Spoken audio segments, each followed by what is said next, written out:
l'interview, elle est hyper importante. Pourquoi? Parce qu'elle est consacrée à un thème central qui sont les relations algéro-marocaines. Ils ont formulé des questions très gênantes qui concernent le Sahara occidental. Par exemple, est-ce que les États-Unis d'Amérique soutiennent le Maroc contre l'Algérie? Pourquoi les États-Unis d'Amérique ne veulent pas de l'indépendance du Sahara occidental? C'est des questions très directes. Les États-Unis d'Amérique font énormément de pression en ce moment pour réconcilier l'Algérie avec le Maroc. Le Conseil de sécurité de l'ONU est clair sur le fait que le processus doit refléter un esprit de réalisme et de compromis quant à la situation actuelle sur le terrain. En fait, ce qui est dit dans ce texte, c'est que les États-Unis d'Amérique veulent convaincre les dirigeants algériens d'arrêter de soutenir l'indépendance du Sahara occidental et d'arrêter de vouloir croire que le Maroc sera leur ennemi éternel. La solution c'est simple, compromis et réalisme. Ça veut dire, qu'est-ce que c'est que le réalisme? Le réalisme, ça veut dire que le Sahara occidental ne peut pas être indépendant, puisque les États-Unis d'Amérique ont reconnu la souveraineté du Maroc sur le Sahara occidental. Ils défendent l'option du Maroc qui est un plan d'autonomie. Donc il dit aux dirigeants algériens, ne rêvez pas, il n'y aura pas d'État au Sahara occidental, il n'y aura jamais un Sahara occidental indépendant, personne n'en veut, personne ne l'accepte, soyez réalistes, pragmatiques, négociez directement avec les Marocains. Alors l'interview, elle est hyper importante. Pourquoi? Parce qu'elle est consacrée à un thème central qui sont les relations algéro-marocaines. Il faut la lire. L'interview a dit, les questions ont été bien choisies. Ça se voit que les autorités américaines, les diplomates américains, ont pris des questions les plus gênantes. Ils ont fait une étude, certainement. Ils ont compilé des données sur les préoccupations qui hantent en ce moment à la fois les dirigeants algériens et l'opinion publique algérienne. Ils ont, à partir de ces données-là, sur le discours qu'on peut retrouver dans le discours médiatique des médias algériens, dans le discours officiel politique des dirigeants algériens, ce qui est dit sur les réseaux sociaux par les internautes algériens, ils ont formulé des questions très gênantes qui concernent le Sahara occidental. Par exemple, est-ce que les États-Unis d'Amérique soutiennent le Maroc contre l'Algérie? Est-ce que les États-Unis d'Amérique reconnaissent l'autodétermination du peuple sahraoui comme une base politique finale? Est-ce que les États-Unis d'Amérique, pourquoi les États-Unis d'Amérique ne veulent pas de l'indépendance du Sahara occidental? C'est des questions très directes, très osées, très audacieuses. Alors, ce haut responsable américain a répondu de manière encore plus audacieuse et de manière encore plus directe. Parce que quand vous allez lire cette longue interview, vous allez arriver à la conclusion suivante, que les États-Unis d'Amérique font énormément de pression en ce moment pour réconcilier l'Algérie avec le Maroc. Il le dit clairement. Le secrétaire d'État adjoint Joshua Harris explique clairement qu'il n'est plus question que le problème du Sahara occidental dure encore dans le temps et qu'il faut absolument une solution politique durable et qu'il faut absolument empêcher un dérapage ou là une dégradation de la situation sécuritaire, ou là il faut empêcher qu'il y ait des tensions militaires entre les différentes parties prenantes de ce conflit, à savoir l'Algérie et le Maroc. Il le dit pas de façon claire, il le dit pas de façon directe comme ça, mais il l'explique très très bien dans son interview. Comme un exemple, par exemple, par exemple, à une question qui a été posée, quelle est l'évolution de la position des États-Unis concernant la colonisation Sahara occidental par les Marocains? Les États-Unis reconnaissent-ils l'autodétermination du peuple sahraoui comme base d'une solution politique finale? C'est une question osée que l'ambassade des États-Unis d'Amérique publie directement dans cette dans cette interview affichée, rendue publique sur son site internet. Osée pourquoi? Parce que les États-Unis d'Amérique ont reconnu la souveraineté du Maroc sur le Sahara occidental depuis décembre 2020. Et les États-Unis d'Amérique n'ont jamais reconnu le Polisario, n'ont jamais reconnu comme option viable l'option de l'indépendance pour le territoire du Sahara occidental. Ils ont toujours eu des positions pro-marocaines. Donc, en fait, c'est quoi le jeu? C'est un jeu très malin auquel s'est donné l'ambassade des États-Unis à Alger, c'est de poser toutes les questions que les dirigeants algériens ou que les publics algériens ou que les médias algériens ont envie de poser directement en toute franchise aux diplomates américains. Qu'est-ce qu'il dit? Il dit que les États-Unis souhaitent une solution politique durable et digne au Sahara occidental. Nous envisageons sérieusement d'utiliser notre influence pour permettre un processus politique réussi à l'ONU. Une résolution facilitée par l'ONU se fait attendre depuis longtemps. Les envoyés précédents de l'ONU ont essayé de nombreuses voies différentes, mais malheureusement jusqu'à présent, ces efforts n'ont pas abouti. Le Conseil de sécurité de l'ONU est clair sur le fait que le processus doit refléter un esprit de réalisme et de compromis quant à la situation actuelle sur le terrain. En outre, retenez les mots, un esprit de réalisme et de compromis. En outre, l'escalade militaire est très dangereuse, surtout en cette période de forte pression dans la région, avec les événements en Israël et à Gaza, et les tentatives alarmantes des groupes Houthi au Yémen de créer un conflit régional plus large. Cela ne fait que souligner encore davantage le danger d'une escalade militaire au Sahara occidental. Le message est clair, il est à peine voilé, mais à la fois, je vous la grande diplomatie américaine, je vous les grands pays, comment ils travaillent.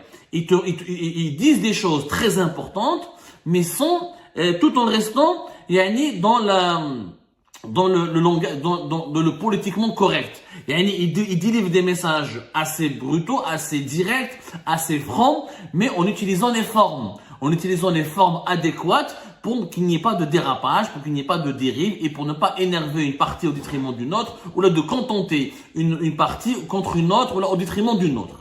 La position américaine, c'est simple. En fait, ce qui est dit dans ce texte, c'est que les États-Unis d'Amérique veulent convaincre les dirigeants algériens d'arrêter de soutenir l'indépendance du Sahara occidental et d'arrêter de vouloir croire que le Maroc sera leur ennemi éternel. Les États-Unis disent clairement que le Sahara occidental, il lui faut une solution durable et réaliste.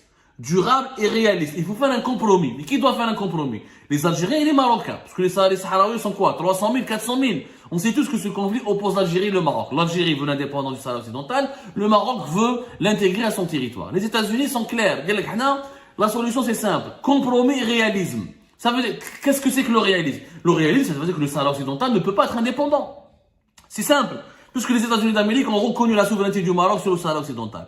Ils défendent l'option du Maroc qui est un plan d'autonomie. Donc, ce qu'ils veulent dire là en venant à Alger, Joshua Harris, le secrétaire d'État adjoint de l'administration de la Maison Blanche en charge des dossiers du Proche-Orient et de la région du Moyen-Orient et d'Afrique du Nord, explique clairement que les dirigeants algériens doivent devenir réalistes. Il faut arrêter de croire que le Sahara occidental sera un jour indépendant. Les États-Unis ne le permettront pas. Les principaux membres du Conseil de sécurité n'en veulent pas, ne le permettront pas. Donc il faut faire un compromis, côté algérien comme côté marocain.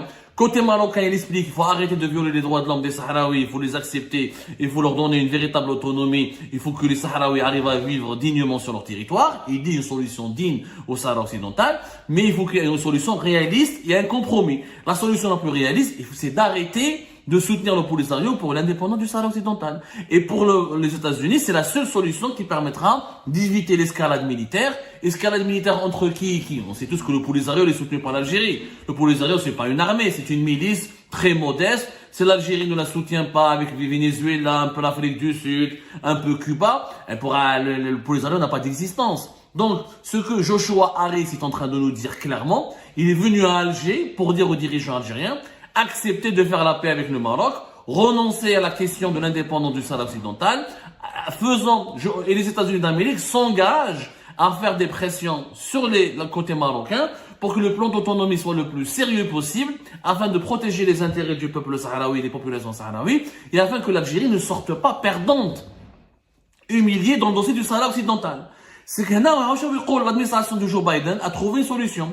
Vu qu'il y a un problème d'insécurité et un risque d'une guerre qui est régionale avec ce qui se passe au Sahel, avec ce qui se passe entre Israël et Gaza, avec ce qui se passe au Yémen avec le Houthi, avec ce qui se passe en Libye, avec les coups d'État au Mali, au Niger, avec l'influence et l'expansion russe dans la région, les États-Unis d'Amérique proposent un deal clair aux Algériens. Nous vous aidons, on s'engage à vous protéger contre toute agression qui peut provenir du Maroc et de ses alliés. Les alliés du Maroc sont Israël, bien sûr, alliance militaire conclue, assumée publiquement depuis novembre 2021. Le Maroc, l'un des pays arabes, pratiquement le pays africain le plus proche de l'OTAN et qui fait annuellement des exercices militaires avec toutes les puissances les plus importantes de l'OTAN.